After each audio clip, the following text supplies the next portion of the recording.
Hello friends, I am Aramat Johannes Schlederer and I would like to give you a short introduction to my seminar Activating the Pineal Gland and Living Through the Heart.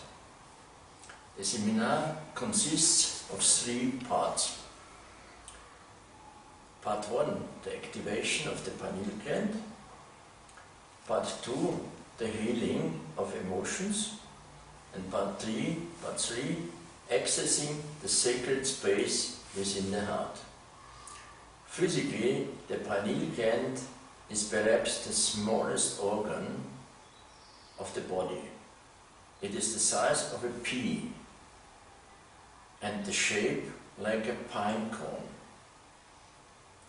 It is located directly at the top of the spinal cord, within the brain, in the middle of the head, and lies at the level directly in line with the point between the eyebrows. In ancient scriptures of various cultures, it is referred to as the seat of enlightenment. Scientists have been mystified by the pineal gland for centuries. The ancients attached great significance to this tiny structure. The Greek anatomist Herophilus in the 4th century before Christ called the gland an organ which regulates the flow of thought. He is well aware that the pineal gland functions as the transducer between the mental and the physical realms. The pineal gland, or the 6th seal, is responsible for amplifying thought frequencies so they can be sent throughout the body. Throughout the ages, the pineal gland was referred to as the eye of intuition and the 3rd eye, the mysterious 3rd eye of the subtle body. Scientists at Yale University discovered that the pineal gland produces melatonin and serotonin, also called the happiness or spirit molecule. And later it was found that melatonin is produced from serotonin in the pineal gland by a simple chemical pathway. The central role of serotonin was established a short time after the accidental discovery of LSD. Very small quantities of this substance were found to cause profound alterations in consciousness, inducing states of deeply felt religious and mystical experiences. It was discovered that the brain's level of serotonin are of profound importance, for they show that pineal gland is the physical medium which regulates the chemistry of altered states of consciousness. René Descartes, the 16th century French philosopher, termed the pineal gland the seat of the soul and said it is the meeting place which rational and mystical thought come together and merge, and is the place in which all our thoughts are formed. Many shamans and yogis practice different ways to reactivate the pineal gland, as they know it is the connecting link between the human and the divine. Plato even said that truth becomes visible through this organ alone, and Edgar Cayce said, keep the pineal gland operating and you won't grow old. You will always be young. The most people's pineal gland is shut down by the time they are 12 years old. You probably noticed it yourself. Kids are all intuitive and spiritual by nature, but we lose these abilities when we grow up. Why?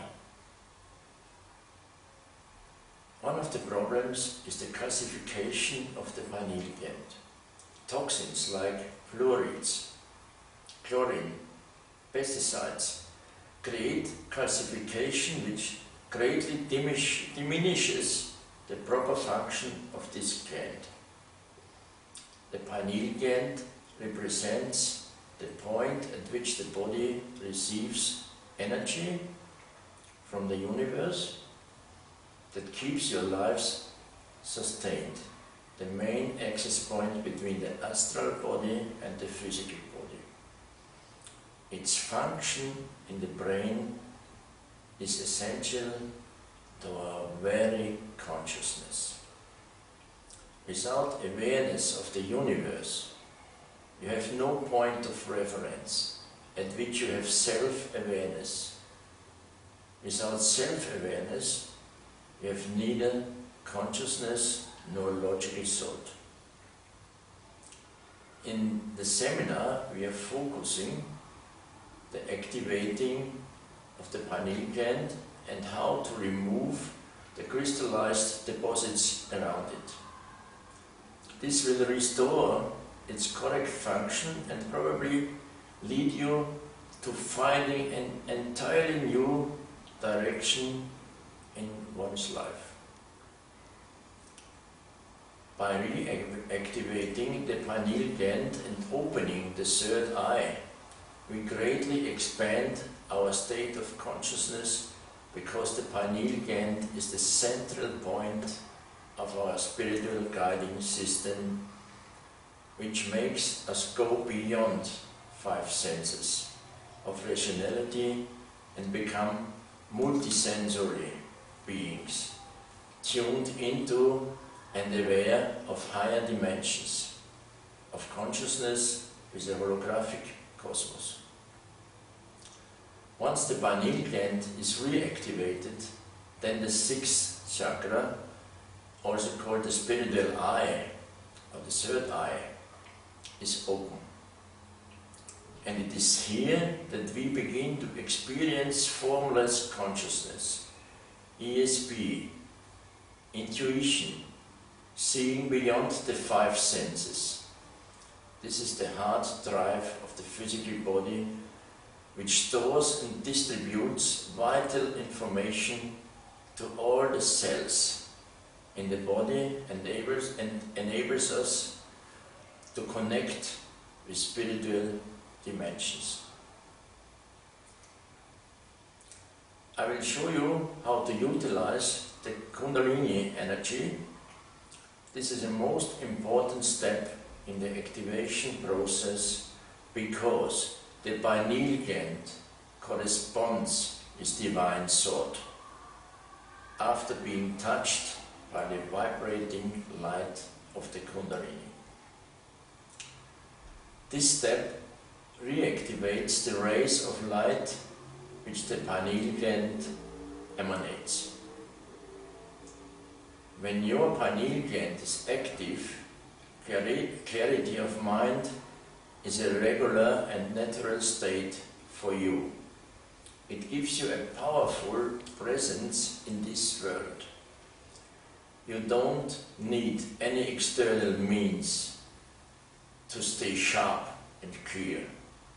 Instead, you easily tap into the unlimited resources of your intelligence. Part 2 of the seminar is the healing of our emotions. Many well-known spiritual teachers know that through the mind we create a prison of suffering and then forget that we are the architect and that we ourselves hold the key that will set us free. We all sometimes make the mistake of believing that something out there makes us angry, depressed, anxious or afraid. In reality, outside events are only triggers. The cause of every emotion is within. Everything that happens to us is stored in our bodies and the energy fields surrounding them. Ultimately, health and healing happen only when a body, mind, soul is ready to face the real truth. I discovered the direct connection between my emotions and my physical health. I know how important it is to stay aware of my emotions and keeping a watchful eye on my inner truth. By taking responsibility for your experiences, and if you are willing to change your thinking, you can rise above the traumas of your life. By uncovering the false perceptions that cause us to cling to pain, we can open to a deep experience of peace and direct our spiritual evolution towards wholeness. These are the first two parts of the seminar, which leads us to the third part, the sacred space within the heart. The sacred space within the heart is described in Upanishads thousands of years ago as the fifth chamber of the heart. It says, the body is the palace of God, and in this palace is the lotus, which is the heart, and in this heart exists the smaller ether, and in that small ether exists all of space, and also both heaven and earth are contained in it. And all that can ever be imagined or desired. For those who have discovered the self in this sacred heart space, there is freedom in all worlds. Together we will explore this sacred space. We practice how to access its unlimited power. This raises the frequency on which we operate and moves us to a higher consciousness. Eventually, it lets us feel what it is like when our dormant knowledge bursts into our perception and we experience a pure state of true love. Yes, this is indeed a life-changing experience. I have seen it happen many times, and each time I'm astonished and very happy to see how deeply people appreciate this new way of living, completely living from the heart. Thank you. I hope you have enjoyed this introduction. On my website you will find the schedule of upcoming seminars. My website is www.lichtstrahl.org. Goodbye, have fun and enjoy life. Thank you.